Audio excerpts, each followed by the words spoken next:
leo nataka tujifunze kuhusiana na kitu kinachoitwa hofu. Hofu. Kila mmoja aseme hofu. Hofu. Hofu ni kitendo, kinatokana na kitendo kuogopa.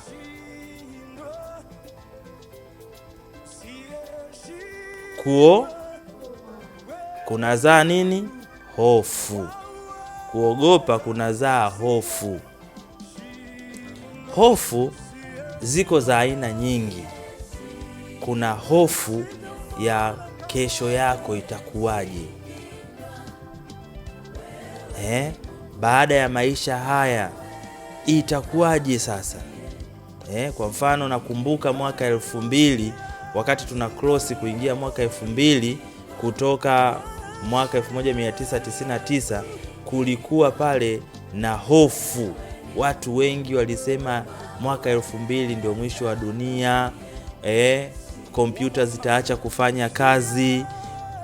Hakuna mkesha uliokuwa na watu wengi makanisani katika tangu kuumbwa kwa misingi ya dunia hii kama mkesha wa tarehe 31 mwezi wa 12 mwaka 1999.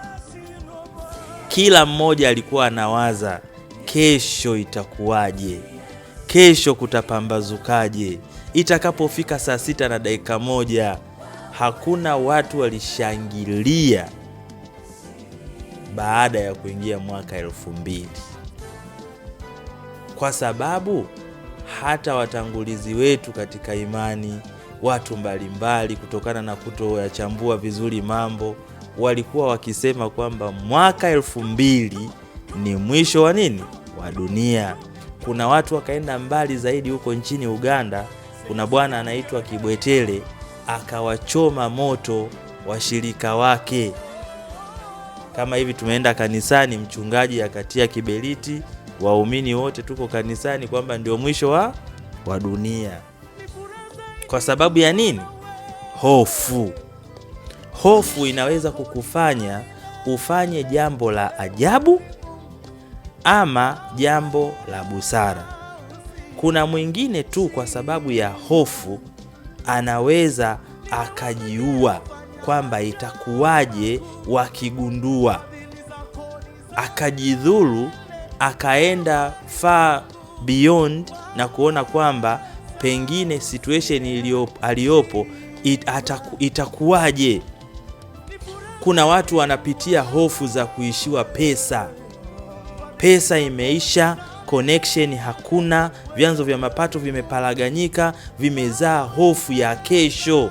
Nitaaibika, watu watanionaje? Nilikuwa ninaendesha gari, leo ninapanda daladala. Watu walikuwa wananijua ninabadilisha magari, leo hii ninapanda bodaboda. Watu walikuwa wananijua niko katika maisha fulani, nakaa Uzunguni, leo hii naenda kupanga nyumba Uswahilini. Hofu ya kesho imesababisha mambo mengi. Hofu ya kesho imesababisha watu kuwa wezi. Hofu ya kesho imesababisha watu kujilimbikizia mali. Hofu ya kesho imesababisha watu kuspendi zaidi, wakidhani kesho haitafika, kumbe kesho ipo na kesho inaendelea, na baadaye maamuzi yao kumbe hayakuwa sahihi. Hofu. Biblia inatusema tukae mbali na hofu. Hofu ni mbaya. Watu wanasema, hadi wengine wanasema wasiwasi ni akili. Wasiwasi ni akili, kwamba utie hofu, uogope. Inabidi uwe mjanja. You need to trust your instincts. Wanasema yani hofu imewekwa katika kuona kama vile yani imekuwa modified na kuwekwa katika kama instinct. Kama nilikuwa naona kama viashiria fulani vya 1 2 3, hofu. You need to put away your worries, kwa sababu Mungu yupo. Bwana apewe sifa. Yesu alikufa msalabani, na yeye ndiye tegemeo letu, na yeye ndiye msaada wetu katika nyakati zote, kama tukiishi maisha matakatifu ya kumpendeza Mungu. Bwana apewe sifa. Hofu yako inatokana na nini? Hofu inatokana na matendo yako. Una matendo machafu, unafanya vitu visivyokuwa na vinavyompendeza Mungu. Unategemea kwamba hofu itakuwa haipo. Hofu itakuwepo kwa sababu utajua kwamba mwisho wa siku baada ya kifo ni hukumu, utaenda jehanamu.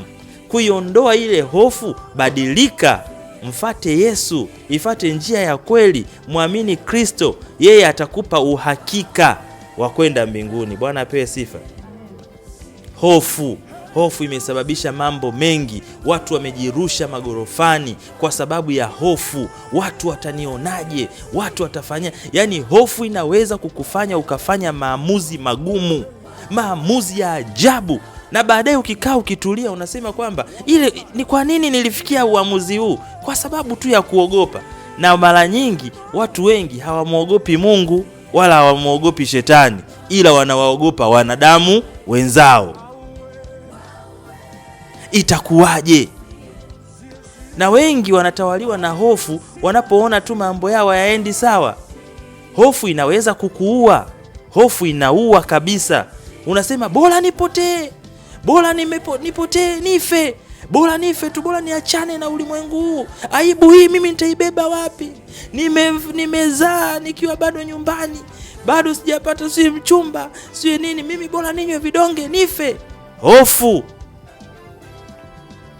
Hofu inaweza kukuondoa duniani, ukafanya maamuzi mabaya kwa sababu ya hofu. Dawa ya hofu, Bwana apewe sifa. Dawa ya hofu ni kumtwisha Yesu fadhaa zako. Yaani unatakiwa zile mambo unayoyaogopa, leave a space for God. Acha kijinafasi kwa ajili ya Mungu, kwamba akili yangu imefika mwisho, wewe Bwana utafanya. Hili neno hata mimi linaniimarisha, kwa sababu kuna nyakati kweli kibinadamu unafeel kuchoka, mambo hayaendi, biashara haziendi, madeni yanakuwa mengi, watu hawakuelewi, yani mambo yanakuwa ni mengi, yani vitu vinafulumia, akili inachanganyikiwa. Lakini ukisikiliza maneno ya Mungu na ukiyasoma, Yesu alikuja kwa ajili yetu sisi, atukomboe na hizo adha zote za dunia. Yesu alikufa msalabani kwa ajili ya mambo yote. Hofu zote zilizikwa, kwa sababu kinyume cha hofu ni tumaini. Bwana apewe sifa. Kinyume cha hofu ni tumaini. Zika hofu ukajenge tumaini.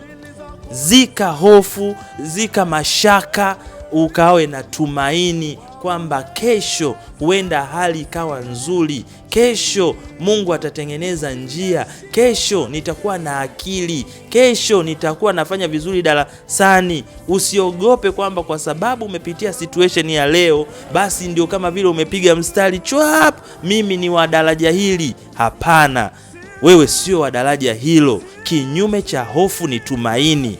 Kama basi tumaini lipo, basi kwa nini uwe na hofu? Kama imeshindikana leo, kesho ipo kukupa tumaini. Why do we have tomorrow?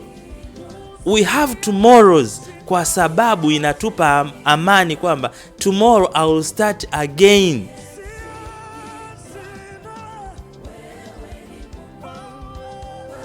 Kesho ipo ili kutupa tumaini kwamba leo imeshindikana, lakini kesho itawezekana. That's why we have tomorrow.